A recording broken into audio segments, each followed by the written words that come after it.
And today we're really talking about what makes a city a great place to live. You have job opportunities, you can consider affordability, entertainment, lifestyle, many other facets that round out, maybe a healthy balance. A recent study was done, I'm not sure if you've seen it, by Money Magazine, where they basically took their top 50.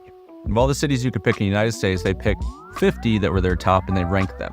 Of the 53 on that list, and only 3 were in the state of Florida, and that is the inspiration for today's video. So over the next few minutes, we're going to discuss why Tampa, Florida, Altamonte Springs, and Sarasota are considered some of America's top destinations amongst the 19,000 plus recognized cities that could have been chosen. The house prices, the median household income, things to do, why it's important, and everything in between. So I really hope you enjoy today's take. If you haven't grabbed our Tampa, Florida 2024 digital guide, please consider doing that. We'll have the link in the description box below. It's absolutely free, and it gets a little bit more personal than we can do on these kind of broad brush videos. And with that being said, without further ado, let's hop in. All right, kicking it off with a bang, we are talking the number 9 ranked city in the entire United States and the number 1 ranked city on this list in the state of Florida, and that's the Tampa Bay, Florida metro. It's in southwest part of the state. So what really makes this place stand out? First off, for me, is perspective affordability. And affordability in the market that we just dealt with the last couple of years isn't the most warm and fuzzy thing people are talking about. But at a median sale price of $380,000, believe that or not, half of the homes sell for under $380,000. When you look at apples comparisons of coming to the state, it's not any metro that compares to Tampa. It's similar sizes, similar lifestyle options. There's not a ton. And then you go outside of the state, you'd say, if I'm going to move to Tampa, what am I actually comparing? It actually ranks really, really well in perspective to the other options you could have chosen. On the back of that, then you have median household income. Almost $70,000 against that kind of affordability when it comes to real estate, which is piggybacked on the job market, where Tampa gained the highest number of private sector jobs last year amongst all the metro areas.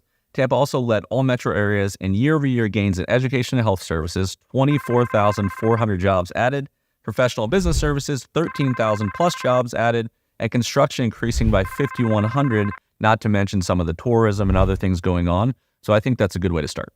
Okay, beyond that, I think Tampa, Florida really excels in 2 main areas when it comes to lifestyle and entertainment, so a more fun category. One of those is that, Tampa Bay's metro is large enough to be considered a city that gets a lot of the cool stuff first. Developers want to go into thriving metros to try out cool lifestyle and commercial amenities like Pop Stroke for, the Top Golf of Putt-Putt Golf, the cool restaurants, the malls. They usually go to larger metros first because they need a populace that can support them. But the thing about Tampa, in my opinion, it comes with about half the amount of people and half the amount of minutia that a larger city would. And so it's a lot more accessible, basically, in a nutshell, to you and your family. So if you have cool things, you want to be able to use them without 400 people waiting for everything you want to do. The second thing I think it does well is the district separation. If you go to a list on Yelp, for instance, things to do in Tampa, right? Just list them in order by popularity. But the way they're actually sectioned, if you dig deeper, is they're in separate parts of town.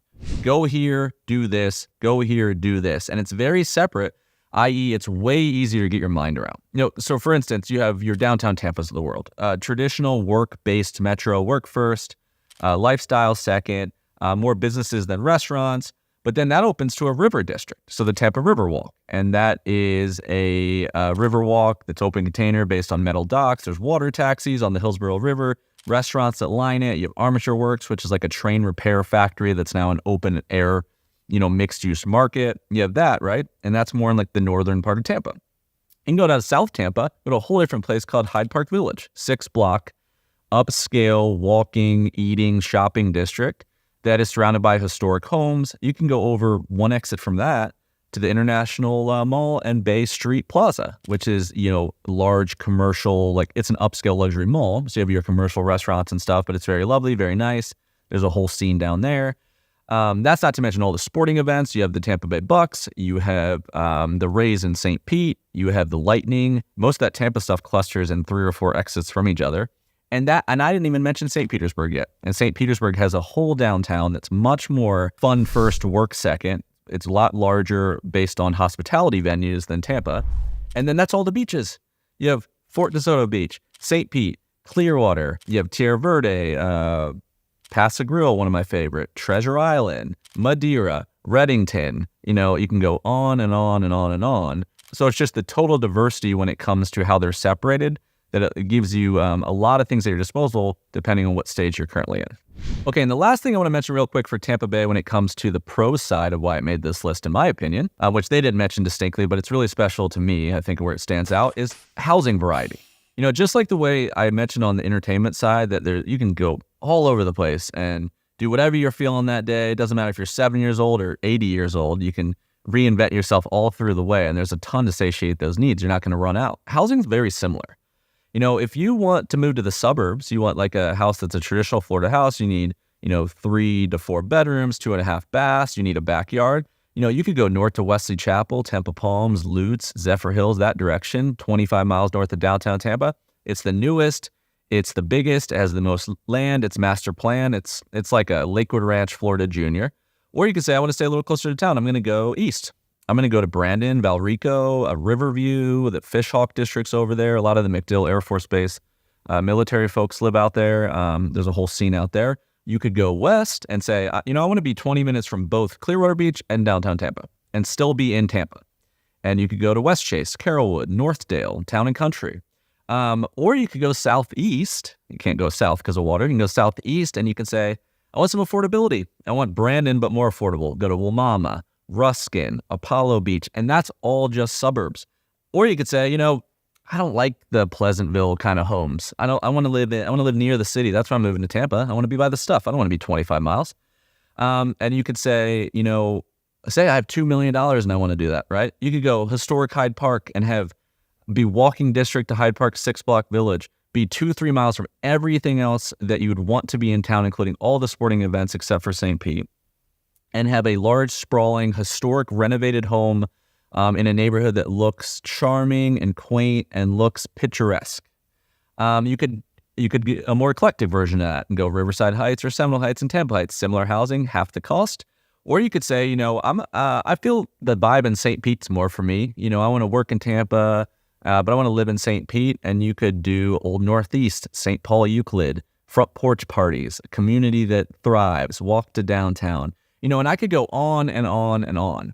But a city that's laid out like this, that has 3 counties, Pasco, Pinellas, and Hillsborough, then you don't run into water as quickly as like a Sarasota or Naples or some smaller cities in the state of Florida, which means you have a lot of ways to progress in your life. You say you started in college, had a baby, moved to the suburbs, moved back downtown, any of that kind of stuff. You can do all of it without leaving this single metro, and I think it really, really stands out in that category. Okay, number 2 on my list, which is number 33 in the United States ranking and number 2nd in the state of Florida, that is a place called Altamonte Springs, which is in central Florida.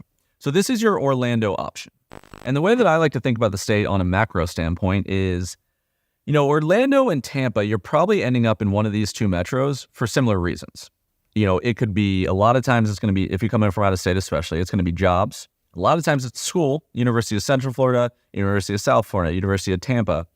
You have family, whatever your history is, and then maybe you stick around, move about a bit. But when it comes to all being equal, for me personally, unless you had a real affinity for like the theme park world, then, I think if you economics aside, Tampa kind of wins that conversation for me just because of the coastal element of St. Petersburg. However, if Orlando is your choice, Money Magazine, who did this ranking, picked Altamonte Springs because of high school graduation rate, 30 minutes to Disney, 1 hour from the beach, low average home sales price, right? But if I'm looking in Orlando, and that's already my decision, I'm not sure Altamonte Springs, personally for me, would be on my top 5 list. So I figured what would be more valuable than talking more about why it was on Money Magazine's list is to talk about maybe why it's not on my list.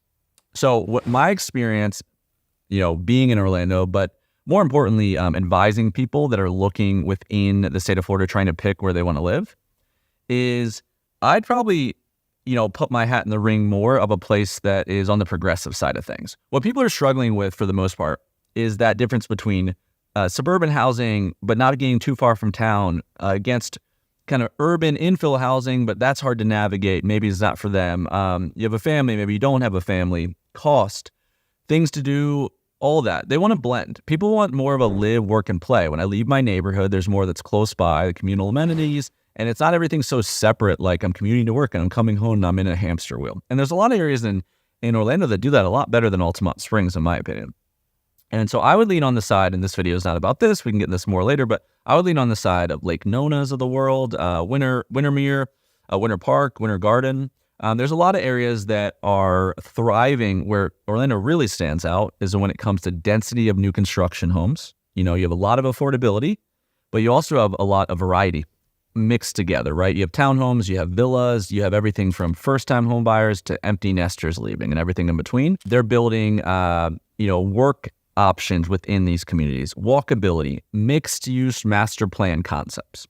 Tampa's doing it, but Orlando is large, and they can do it in a really interesting way. Check out Lake Nona, for instance, if you get a chance, Nona. But I'll kind of wrap that here. But that's my take on that. Is really this conversation is not Altamonte Springs versus St. Peter, Tampa. This is, do you want to end up in Southwest Florida in a metro this size, or do you want to end up in Central Florida in a metro this size? And then once you get into it, how do you navigate what to pick from what amongst a sea of possible options? So that would be my take on Altamonte Springs. Okay, and the third and final one on my list, at number 43 out of the top 50 ranking, is a place called Sarasota, Florida. And this is going to be more of an anomaly in the conversation versus our other two areas because it's a lot smaller metro. And the reason it ended up so deep on the ranking list is mostly related to economics and affordability. This isn't the place you're going to move most likely for a job. And it comes at a premium because the supply and demand of a smaller metro and the stuff I'm going to explain next that makes it lovely comes at a premium, right? This is a play first, work second town. Most of the money in this town didn't come from the town. And the industry that exists in the town supports the people playing first for the most part. Hospitality, real estate, insurance, financial services, etc. But if the seemingly negatives on this list aren't negatives personally to you or your criteria, it's a lovely place to live because you just don't deal with all that minutia that comes with a metro that has all those job opportunities, all those people, all that hustle bustle, right? Doesn't really exist here. And if you had to pick one, I'm not sure there's a better mousetrap in the entire state. If size didn't matter, cost wasn't a big thing, none of that kind of stuff. If you just take central proximity alone, Sarasota as your homestead, but you still want to experience all the cool stuff Florida has to offer. You're an hour one way to Tampa, 2 hours to Naples, you're 3.5 to Miami, 3 to Boca Raton, 4.5 to Jacksonville, St. Augustine. You're 6 hours to Savannah, Georgia one way. So beyond the Panhandle, if you had to pick one spot to sit, this one is incredible. And then, Sarasota, in my opinion, you have a coastal beach town that in a lot of ways these look similar on paper. But this one has this really weird, unique history. So you have an upscale coastal beach town in every sense of the word, but based on this eclectic art-based history with the John Ringling evolution. So what that kind of equals out is, it's kind of hard to describe, but it's not pretentious. A lot of people have a lot of money, but not in a exclusive 1%, it's ours, not yours conversation for the most part. I grew up in Sarasota, spent a lot of time, my parents are on the Barrier Island, spent a lot of time in and out of the suburbs and the beaches and all that kind of stuff. I dealt with a lot of people with a lot of money moving here, and it's just different. There is places where people go to because once they get inside their walls, it's not yours. Sarasota just isn't that, There is more per capita, I think, technically in the state of Florida. Art galleries, theaters, museums, venues of that sort that fit in that art category that make it technically the cultural hub of the state of Florida. And then you have Longboat Key and Siesta Key and Venice. You have all those beach options beyond that, but the people aren't jerks. I don't know any other way to say it. It's just different. I've been to a lot of places where that's not the case, that the town, all the money grouped in one part of town and the rest was the other part of town. The other thing, what typically doesn't come synonymous with me describing about a small coastal beach town with, that's uppity, is abundance of multi-generational new construction housing. There's typically not land for it. So a lot of the struggle with moving to this kind of town is it really does become minute. All the homes are already there. It's the most popular districts in Florida first. Everything was already built.